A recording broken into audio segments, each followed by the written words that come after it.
จะได้ปุกไม่บองโอนเนาะบองโอนบอกยำใบทั้งไงตรองจมูกขยมไงเนี่ยคือปิดแซ่นะบองโอนคือมีนไตรอังจุกก้อยจมูกนึงพลายตรอกบองโอนช่างเอาจุกก้อยหรือไม่บองโอนนั่นคือเชี่ยมาโฮประจำครัวซาขยมบองโอนจุกก้อยนั่นคือแจกตังตีใยประตูไปใยมาคือปุกขยมมึงจุกอันนั้นไตรอังบองโอนยำก็เพียงให้ไตรสันบองโอนไตรนั่งบนสตะปมเนี่ยยำให้นั่งแต่ซาไตรก็ยำเป็นหลักคลาให้บองโอนก็ยังยำจมูกพลายกุยเนี่ยโดยซาไอ้บ้านยำอดทันโดยซากุยเดี๋ยวยำตรามนั่นคือกุยเพียจังจะตุ่ม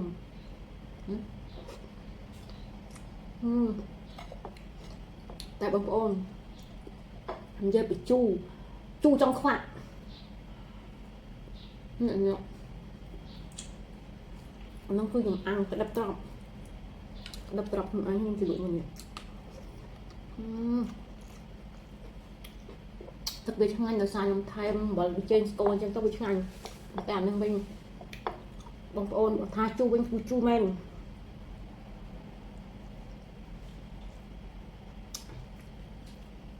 bông ôn nơi cua xa nhóm cứ pe slow mà chu tây riêng slow mà chu tây ở ấy băngแต่ปี play นี่คือchuนะบางคนตามtôiตามthông áบางคนnày cũngคือยังchu coiไปយើងយកមកត្រាំធ្វើទឹកខ្មេងអញ្ចឹងគឺជូរខ្លាំងណាស់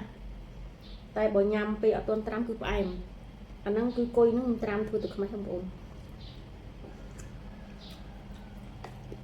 ហើយបងប្អូនកុំភ័យថាខូចអត់ខូចទេខ្ញុំយកពីទឹកខ្មេងវិញណាពណ៌វាគឺថ្លាហ្មងអត់មានល្អទេបងប្អូនថ្លាល្អណាស់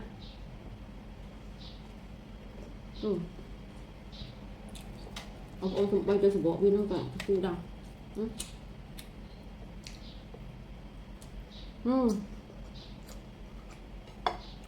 សូមបីទៅសបកកញ្ជូដែរបងប្អូន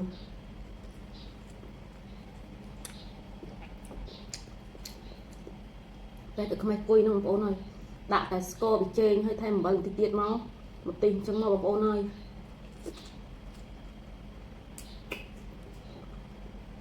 ឆ្ងាញ់ជាងទឹកខ្មេះទឹកត្នោត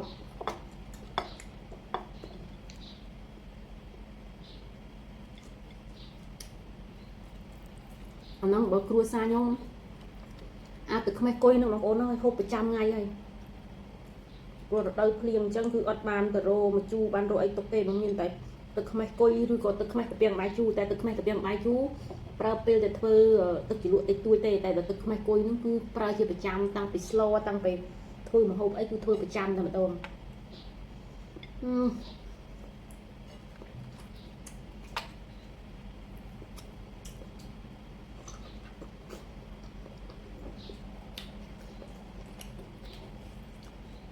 បងប្អូនជ្រលក់មួយក្តាប់ត្រប់នឹងទៀតគឺថា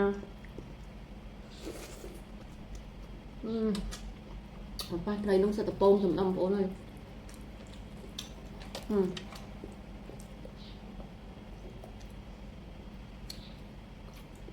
អានឹងគុយទុំខ្ញុំធ្វើមិនមែនតិចខែទេបងប្អូនធ្វើយូរខែហើយប៉ុន្តែបងប្អូនឃើញគឺនៅតែស្រស់នៅតែល្អអញ្ចឹងហ្មងប៉ុន្តែជូរវិញហើយមួយសាច់នៅក្រហមងើ